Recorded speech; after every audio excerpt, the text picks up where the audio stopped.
Igsoon, pag si Lord mo guide sa imo to do something, it's beyond you. Nganong is beyond you, so that His manifest power, resurrection power, mahimong makita sa imong ginabuhi.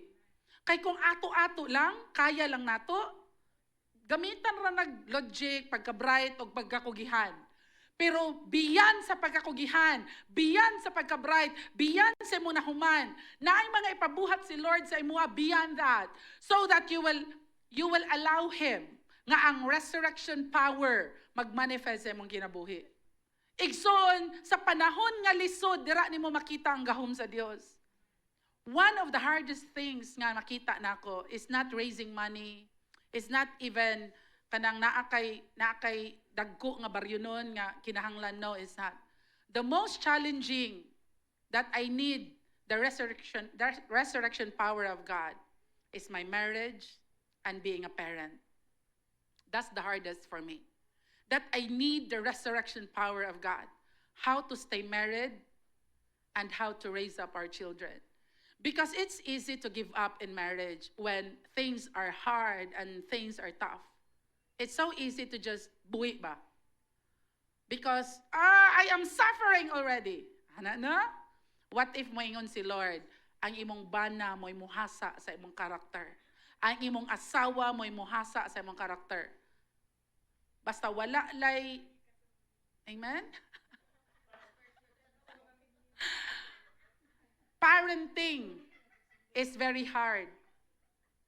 Ang unsaon nimo imong mga anak, because Lord, salamat sa imong resurrection power. Di yun namo ni kayag amo-amo lang. I tell you, in today's generation, parents need the resurrection power of God to raise up our children.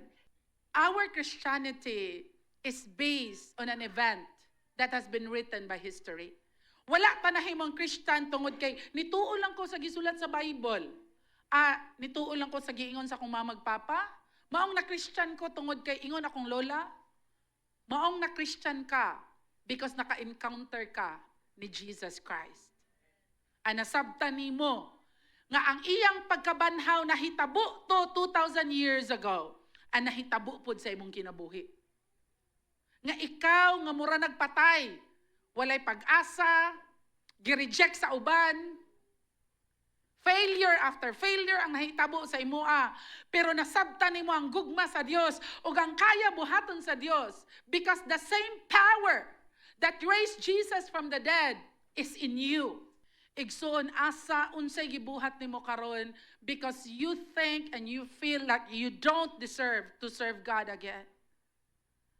You have to come to that point where the resurrection power of God will bring you back to your very purpose.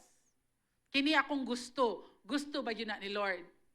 Sa decision nga imong gibuhat today, igsuon, nganong na ay failure after failure, because that's not the will of God. They went fishing all night, pero wala sila na-catch. Because dili na maoy gusto ni Lord na buhaton nila. Unsay ginabuhat nimo karon nga murag hangak, lisod, walay success, because that's not the will of God.